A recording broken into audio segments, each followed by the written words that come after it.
They say milk is for the body, for strong bones, for healthy teeth. But that is a lie.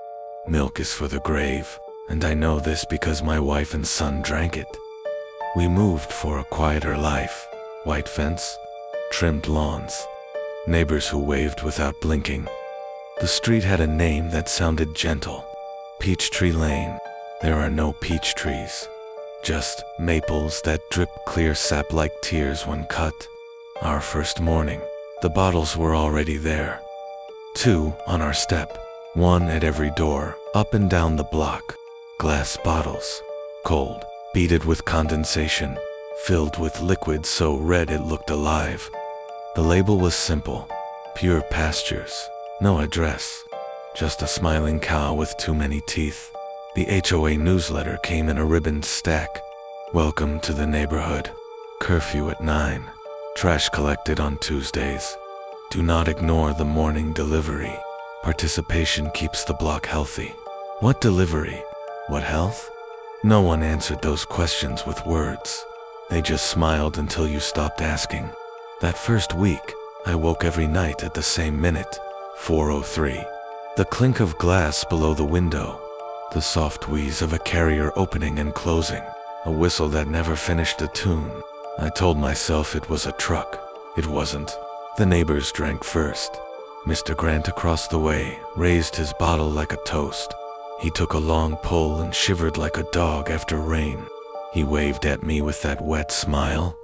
Mrs. Parker sipped hers on the porch swing. Her lipstick bled into the red like a lover. The Parker twins pretended it was ketchup and dared each other to chug. They giggled with mouths the color of meat. We met the block that afternoon. Grill smoke, potato salad glowing like it had been boiled in bleach, trays of cookies that tasted like chalk and plastic smiles. Everyone brought a bottle. Everyone cradled it like an infant. They stroked the glass when they thought no one was watching.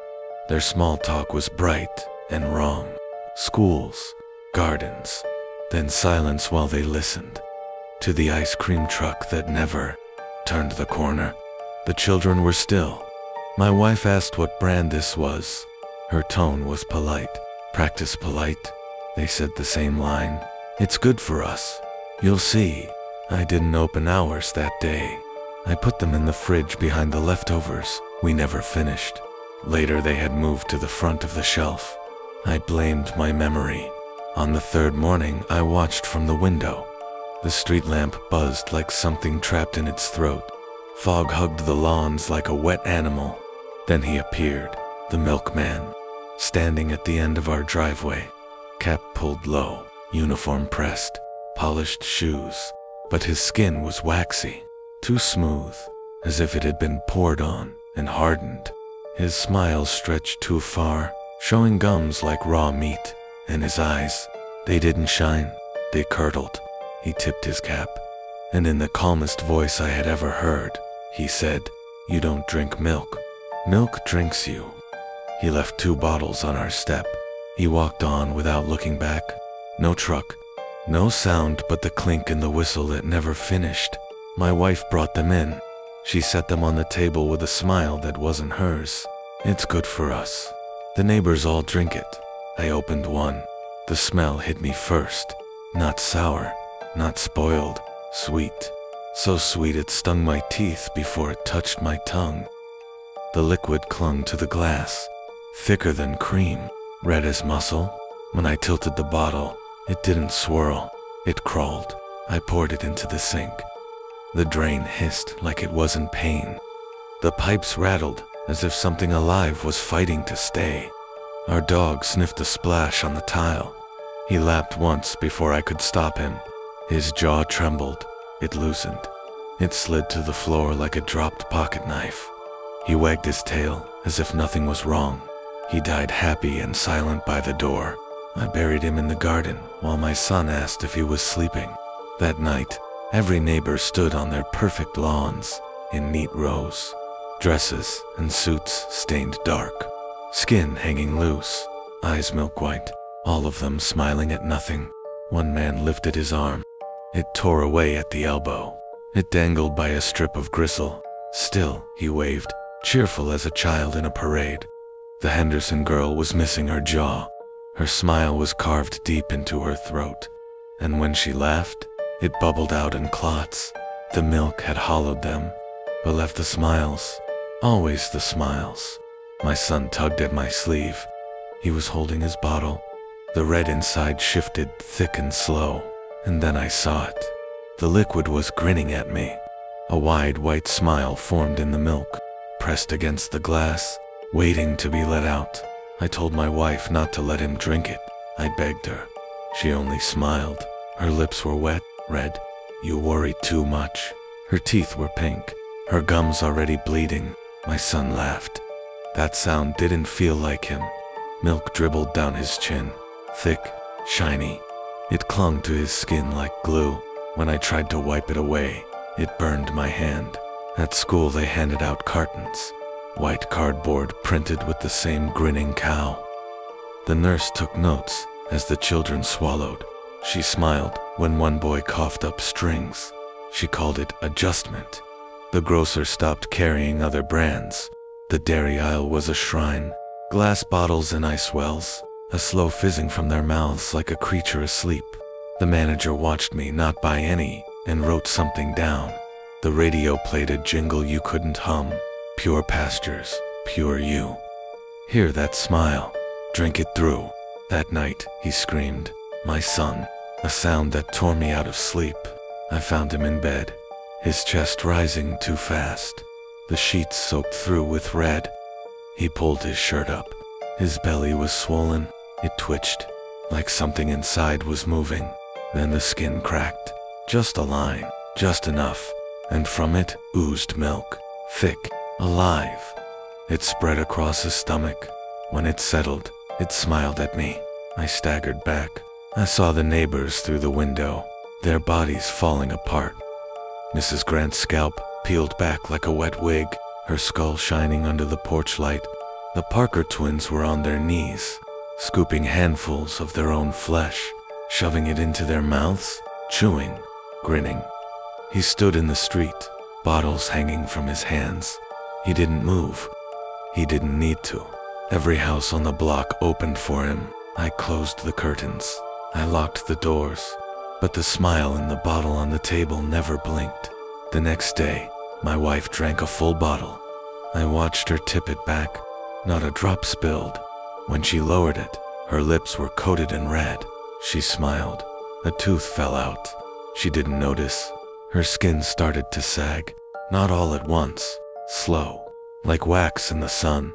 She sat at the table, humming to herself. I couldn't recognize the tune. It wasn't anything she used to sing. Her hum thickened. It sounded like something clogged in a drain. The mailman stopped coming. The pastor stopped visiting. The trash truck drove by without slowing. Only one service remained punctual. The knock began on the second night. 3 times. Always 3. Even when the wind howled, it found the rhythm. The third night, my wife joined the neighbors. I woke to the sound of the front door. I looked outside. She was standing on the lawn with the rest of them, her hair hanging in clumps, her jaw sliding out of place. But she smiled. God, she smiled. They all stared at him. He stood at the end of the street, perfect, unmoving, his bottles glistening under the moon. One by one, the neighbors dropped to their knees. They bent until their foreheads touched the ground, like they were praying. When they rose, their necks creaked like wet rope. I tried to wake my son without touching him. His sheets were wet again, soaked through. His stomach pulsed beneath the fabric. He opened his eyes. They weren't his anymore. The whites had clouded, thick, like cream curdling in a glass. He smiled at me. The crack on his stomach stretched wider. The milk inside bubbled, like it was laughing. I searched the internet for pure pastures. No website, no number, just a forum post from 12 years ago. Don't drink the red, I tried to reply. The page refreshed. The post was gone. At the clinic, the nurse's hands were clean to the elbow. To clean, no lines, no fingerprints. She offered pamphlets in a voice that gurgled. Better families through better dairy. We keep you smiling. Behind her, a door was propped open with a crate of empty bottles. They breathed in the dark like sleeping animals. I barricaded the doors. I boarded the windows. I turned on every light and listened to them hum. Lights are supposed to help. They didn't. The bottles still appeared. On the step, on the doormat, on the hood of my car, on the bedroom dresser. When I woke, I started sleeping with the hammer. I called the police. The line answered with a commercial. Pure pastures. Hear that smile. Drink it through. Then a click. Then silence full of wet breathing. I went to the Hendersons to ask for help. They were in the living room in their Sunday best, sitting upright in 2 inches of red on the floor. It barely rippled. They didn't blink. Their smiles were pinned to their faces like badges. When I backed out, a bottle rolled against my shoe and whispered, "Open." I smashed it on the driveway. The glass stuck to my hands like teeth. The red crawled back together and reformed the bottle around itself. It grinned up at me through the seam. By the 3rd night, I was the only one left. Everyone else had given in. The neighbors, my wife, my son. I sat at the table with the hammer in my hand, watching the door, listening to the hum, counting my breaths like they were locks. Then the knock. 3 times. I didn't want to answer, but I did. And there he was, the milkman, standing on the porch, uniform perfect, cap pulled low, that same stretched smile, skin smooth as wax, eyes like spoiled cream. He held out a single bottle. Inside was red, thicker than blood. Pressed against the glass was a face, my face, grinning back at me. He spoke, "Calm, gentle, certain. You don't drink milk. Milk drinks you." I slammed the door. I ran room to room. Every window showed the same thing. My neighbors in rows, skin melting, teeth dropping, jaws split wide, all smiling, all waiting. I heard my wife in the kitchen, her voice warped, thick. "What? It's good for us. You'll see." When I turned the corner, she was gone, but a bottle waited on the table, my face still smiling inside it. I smashed it with the hammer. Glass exploded. Red poured across the floor. It moved. It crawled toward me. Thick hands reaching, mouths opening, all of them smiling. I ran upstairs. I locked myself in this room. I can hear the floorboards creaking. I can hear them climbing the stairs. They're outside the door now, laughing, knocking. Listen, if you hear a bottle clink on your step in the morning, don't touch it. Don't even look at it, because once you do, it already knows your name. You think that is the end? It isn't. There is one more thing you need to know.